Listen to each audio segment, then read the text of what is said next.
Wits हॉटेलच्या लिलाव प्रक्रियेतून बाहेर पडणार असल्याचं आता शिरसाट म्हणतात आणि माझ्या मुलाला सांगतोय टेंडरमधून बाहेर व्हा असं शिरसाट म्हणाले। मलाच आव्हान देणाऱ्यांनी लिलावामध्ये सहभागी व्हावं असंही शिरसाट म्हणाले। तर विरोधकांनी हॉटेल घ्यावं, मी त्यांचं स्वागत करतो।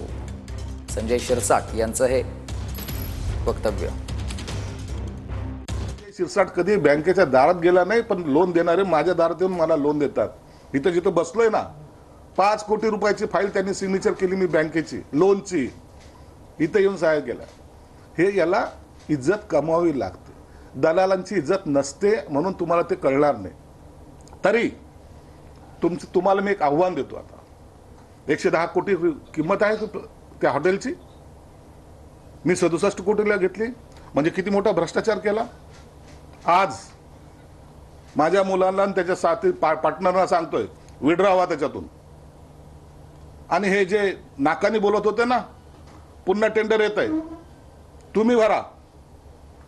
110चा आहे ना, 100ला भरा, 10 कोटीचा फायदा होईल तुमचा, 90ला भरा, 20 कोटीचा फायदा होईल। दम असेल तुम्ही ते टेंडर भरा आणि घ्या, मी तुमचं